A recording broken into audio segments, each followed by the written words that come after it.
Welcome to the Further Light Podcast, presented by Wisconsin Freemasonry, helping you accomplish your Masonic goals through education and more light. And now, I present to you, Brother Curt Campagna.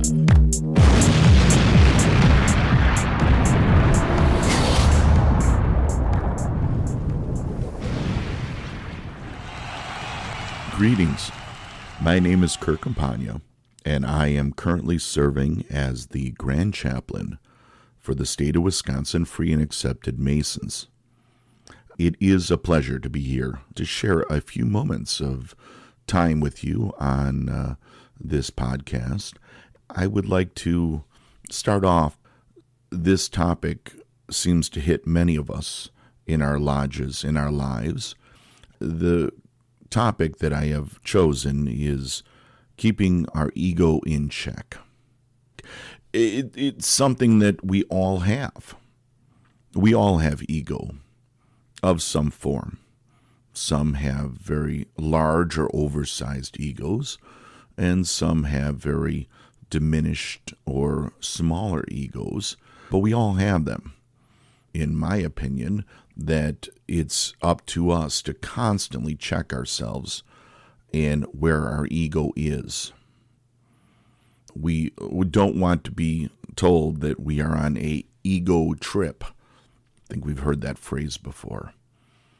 Or that maybe our brothers in the lodge have made comments like that we have forgotten whence we came. That is something that is means that we may be out of balance in our ego. So let's talk about it. The ego. What is the ego?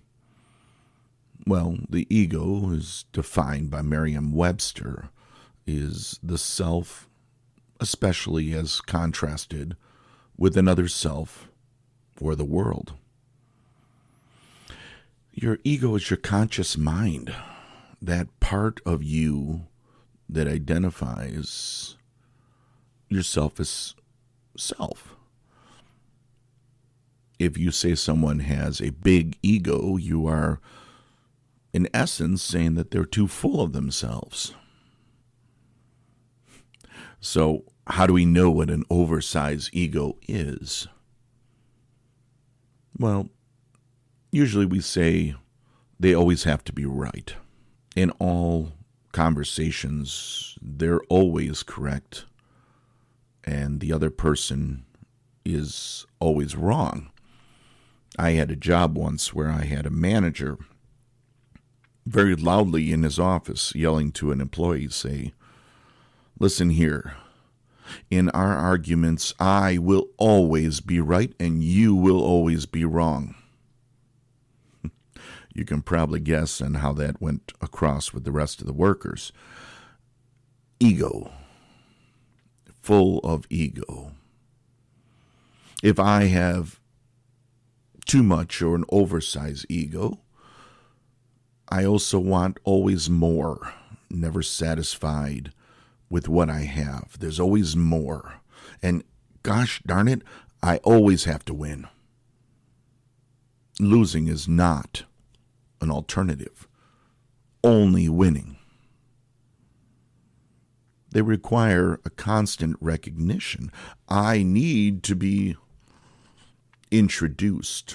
I need to be recognized for all of my achievements in every single connection with another human. Usually we find that people with egos have very one-sided conversations. They're the ones always talking. They're not very good listeners. They're always in control of the conversation. And finally, they really lack empathy. They lack concerns of the other person or what the other person is saying. They are full of themselves. So if I have an opposite, let's say I don't have that ego, I now have something where I have very little ego, or could be considered egoless, In Collins' dictionary, we say having no ego or not having an inflated view of one's self-importance. She was very humble, assumingly shy, and egoless. So we may be called egoless, but I would argue, I believe with an egoless person, we still see some form of ego in the person. For not all ego is bad. Ego is both positive and negative aspects to itself. Ego simply means a solid, healthy, and strong sense of self. Used properly, an ego can help us grow. It can be a great thing, and it also can be very damaging. It's just how you use it. Have you kept it in check? It can make you overly sensitive to failure, or maybe you're too confident in your abilities. But it also can drive you to succeed. It also can harm those around you that you care about the most. A lot of our business owners, managers, CEOs view strong ego as a great thing.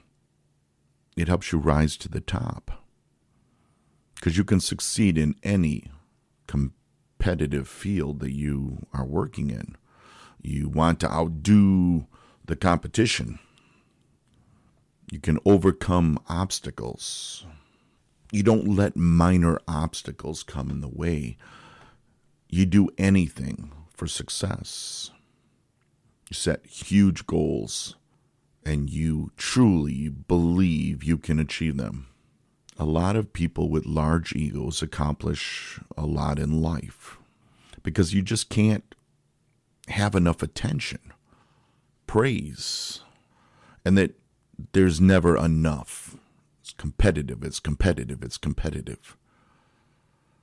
But it also has a tendency to lead to the person's downfall. For you're caught up with what others think most of the time. You're obsessed with what other people are thinking about you. You never experience peace of mind. Too much ego can also be very harmful to those around you. You're always focusing on yourself, and others just seem to be a simple means to an end. How are they helping you succeed? It can also blind you to the truth. For people with huge or inflated egos lose sight of life's bigger picture. They're afraid of failure. They also stop you from stretching out of your comfort zone because of your fear of failure. And what you ultimately get is arrogance.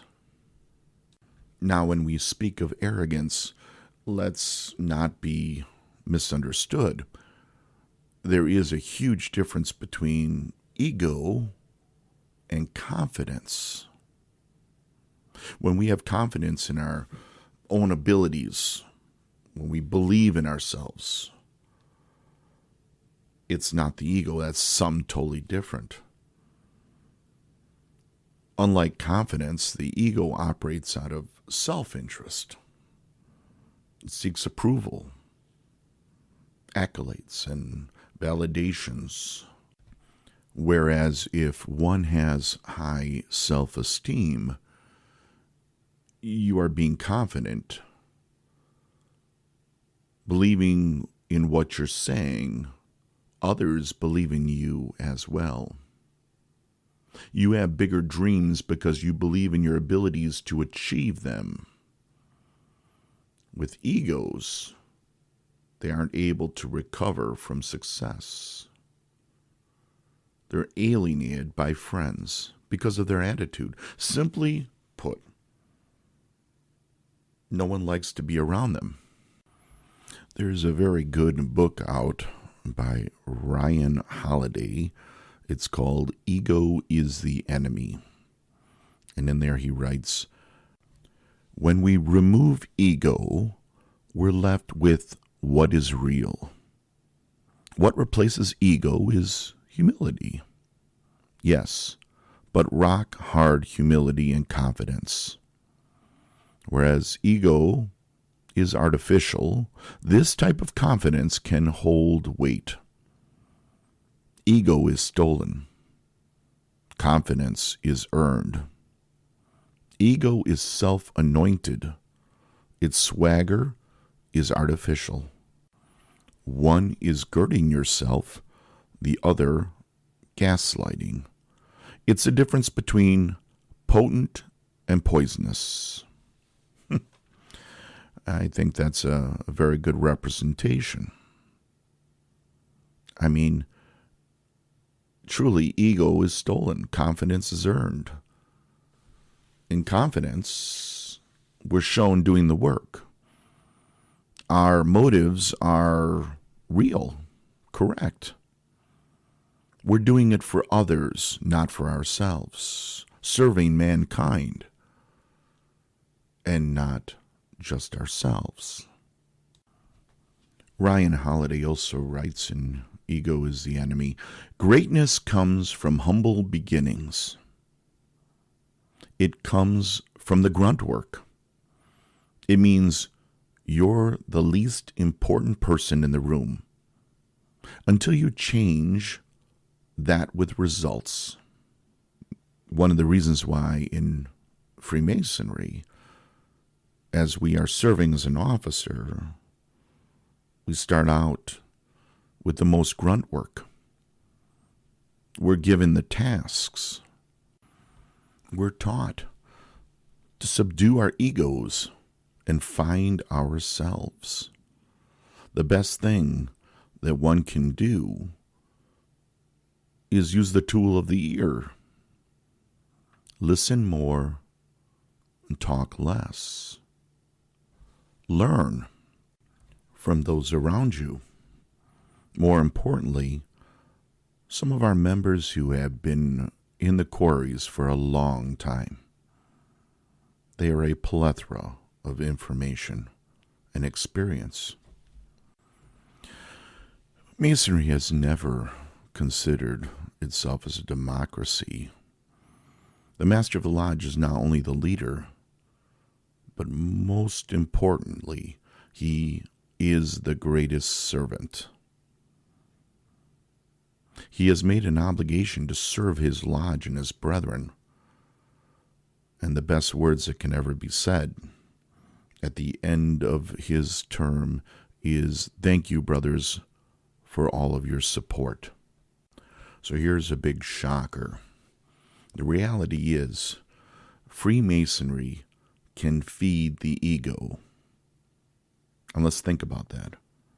Freemasonry can feed the ego. I mean, it only makes sense. We start out as enter apprentices, and we go to fellow crafts and then master masons. We've already set sort of a knowledge-based level to the person. So we're looking at someone who is an EA as less knowledgeable, maybe not as important. We walk around with jewels, signifying our office, or certain accolades have been given to us, or titles. How many of us have heard of, well, he's just a title grabber? It is a fact that Freemasonry can feed the ego. So it's more especially important for us to be aware of our ego and to try and keep it in check. The question that must be asked is, am I being defined by this position, or am I defining this position? Is this a stepping stone? Or is this truly the place I want to be at? that I can do the most amount of good work in? Where are the needs? What can I do to serve my craft better and not myself? And only you can answer that question in your heart. Do you wear your jewels as a bragging right? Or do you wear them to honor the work that you have completed? It's a big question. It's a serious question. It's a question we all must ask ourselves. Now, I know that I am far from perfect as a man or a human, and that my work is never done, and I must constantly look at how I can improve myself. I hope I'm doing that. But it involves us to take a moment and really be introspective. Why is it that I'm doing what I'm doing, and for what cause? So for many of you listening, you may be saying, hey, Curt, you haven't talked anything about religion or God. You are the Grand Chaplain and all. And that is correct. Your religion is your personal belief system. I'm not here to dictate or to tell you what you should believe and what you shouldn't believe. But I can tell you that if you have an overinflated ego, or your ego is too large, that becomes a problem for having faith. If you put yourself above your Creator because your ego tells you that you are the center of the universe, everything that you do is for you, then you lose the fact that you have belief in a Creator, a God that helps you through your life, your holy writings. Ego can be very, very destructive to religion. If you put others behind you, that is a problem. You need to put yourself behind others. That's how charity is done. That is what makes a Mason a good Mason. You believe in a deity, and that you also believe in charity, hope, truth, love, and all of the tenets that brings Masonry to what it is. As I've said, none of us are perfect. We all have egos, and our egos get strong and get weak. But we need to keep our ego in check, for we're all in this together. We need to keep focus on what we're doing, why we're doing, and who we're doing it with. As a team, we have no individuals. We have leaders, but they lead for the greater good of them all, and not just for themselves. So be a little introspective. Look into your own ego. If it's getting a little large, bring it back. Become a little more humble. I know it's one of those things that we all need to do it time to time, and we're all guilty of an overinflated ego. But if our main course is it's the right thing to do for our lodge and for our society and for our family, we can do no wrong. It's about us. God bless each and every one of you until I talk to you again. Have a good day, and thank you for listening. Are you interested in learning more about Freemasonry in Wisconsin? Visit wisconsinmasons.org to learn more about Masonry and access further educational content and more light. Once again, that address is wimasons.org. Any questions, comments, or suggestions, please email us at education@wisconsinmasons.org. And thank you for listening.